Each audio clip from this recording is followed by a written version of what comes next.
Greetings everyone, this is Rambling Collector here, and welcome back for another book review. Now the subject of today's video is going to be a little bit more spooky, but also a lot more fun. For we're going to be talking about The Barrier by Tom Clarke. More accurately, the first of a two-book series with The Barrier, Toys in the Trees.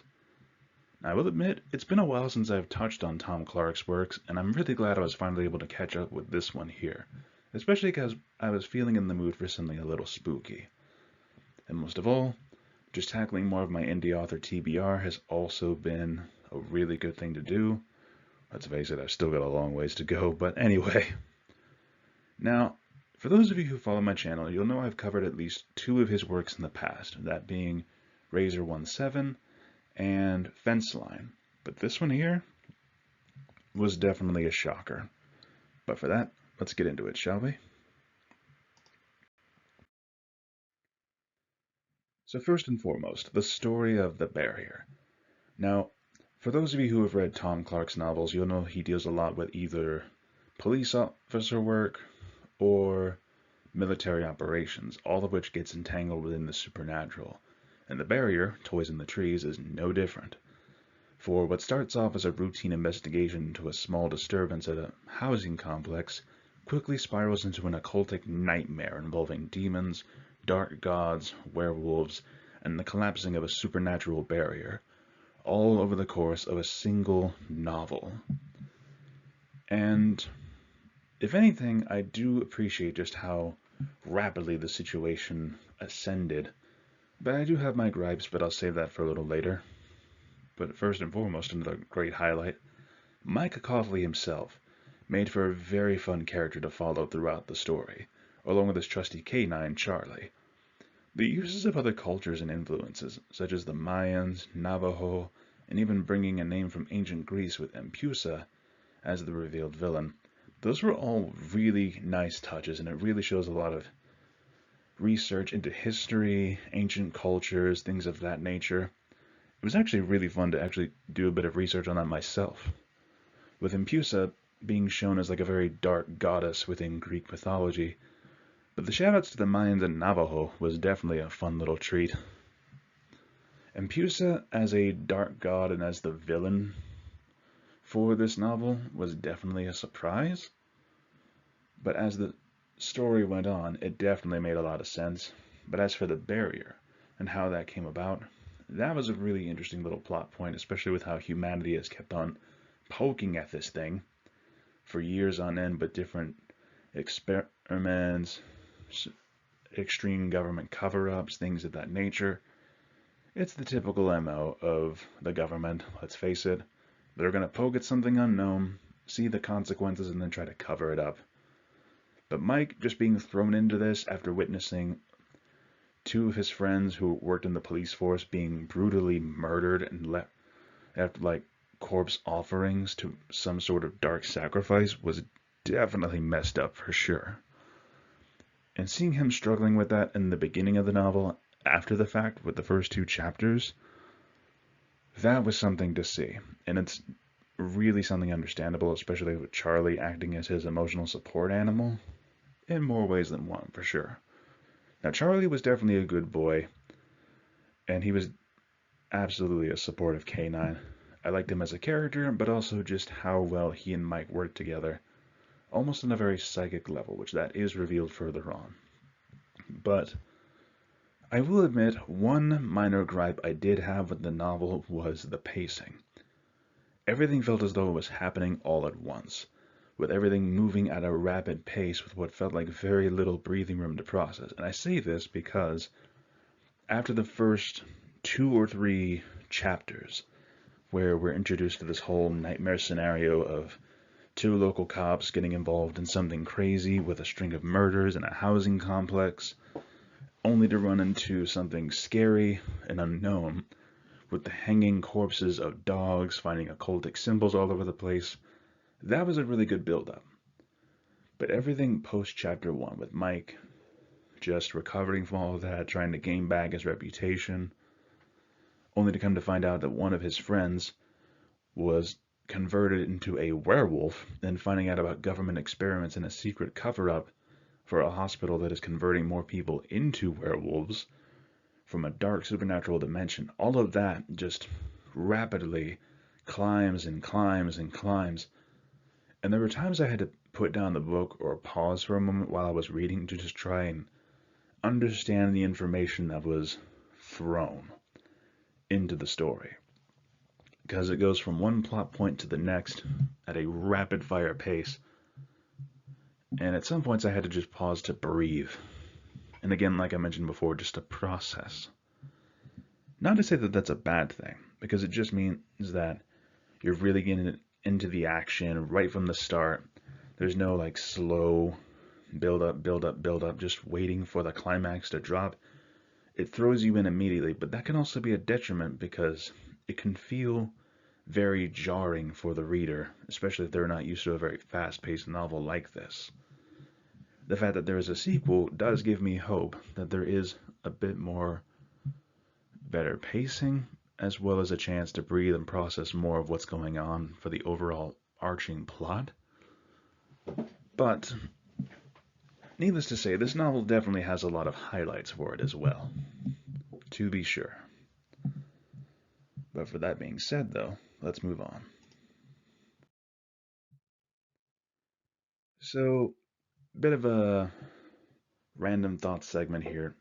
You're mostly just comparing and contrasting between the last two novels I've read of Tom Clarke compared to this one. So, the last two that I have read, Razor 1-7, dealing with a military operation involving time travel, the beginnings of, I believe it was either the Civil War or something similar involving the Native Americans, and possibly the Revolutionary War, or maybe even the French and Indian War.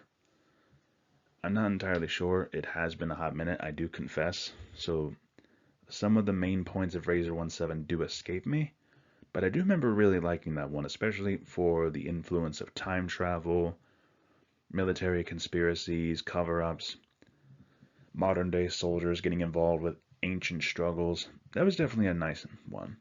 And Fence Line was really good, but the fact of involving an Arctic mission of troopers investigating hitting a base in Alaska, only to wind up fighting off against werewolves from hell. Now, one of the things I have really appreciated with Tom Clarke from two of his most recent novels, with The Barrier and Fence Line, is bringing werewolves back to prominence as an actual scary enemy. I mean, what are you going to do when you see a giant 8-foot humanoid furry monstrosity that's growling and snarling and looking at you like its next meal?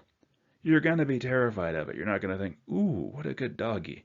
You're going to think, I need to run before this thing mauls me. And that is one thing I have appreciated with Tom Clarke and a few other indie authors that I have covered on this channel before. They're bringing werewolves back to the prominence of either being a scary antagonist or diving further into their lore and expanding upon them as a fantasy or horror theme element. And that is something I've really appreciated because, I ain't gonna lie, vampires have oversaturated the horror and supernatural, I want to say, genre for quite a while, and I do understand that with Twilight, with the vampire romances and things of that nature, but it gets a little bit bloated when you see just how much vampires serve as a prominent antagonist or protagonist for a story, which is why I'm really glad to see folks like Tom Clarke bringing werewolves further out and showing just how they can also be scary. And there were quite a few moments that it did feel terrifying watching a few characters struggling with the transformation being invoked upon them into their werewolf forms and being driven into these ravenous, hungry monsters that just would not think and were wholly subservient to this dark power that was enslaving them. That was a really cool little plot point, and I really enjoyed that part of the story. But comparing The Barrier to Fence Line and Razor 1-7, The Barrier definitely feels like it is just high stakes, rapid fire, plot point after plot point being dropped with rising action, just connecting it all together, and it moves at a very fast pace. And pacing is something that is very important for any major novel, because at times, if the reader is not given a chance to process or to take a moment to breathe, oftentimes that can be very exhausting for a read.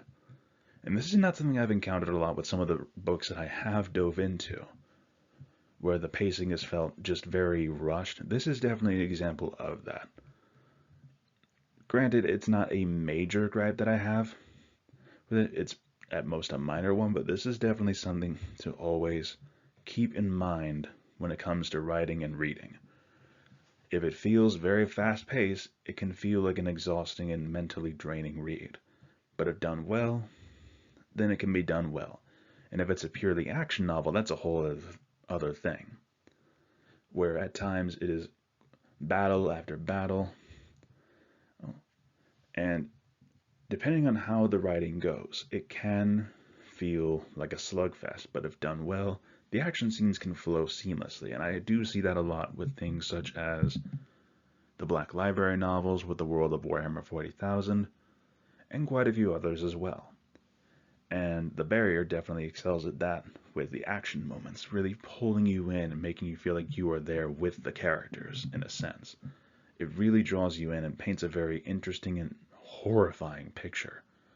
The horror elements especially are really well done with things such as hanging animal corpses, grisly shots of murder being shown, the terrifying spirits of werewolves, or even these ghostly little children just looking at you like a new toy. That is definitely pulling on some of the scary nightmare fuel, and it was done well.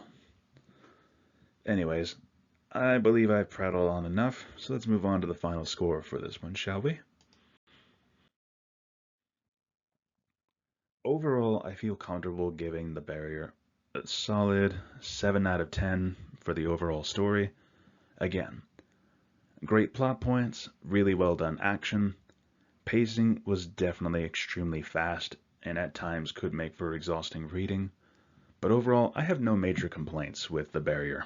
And if anything, I'm really excited to check out the sequel novel to this one at some point, once I've knocked out a lot more of my TBR. Again, Tom Clarke is a really good author for some of the things that he brings in, especially if you're looking for something with either police detective work or military operations and how they would confront the supernatural or things of that nature. Overall, I do highly recommend this one. And if you want to check out more of the indie authors that I've covered on this channel, feel free to check out that playlist here at the end of the video. Or if you want to see some of the other books that I have covered on here, feel free to check out that playlist here as well.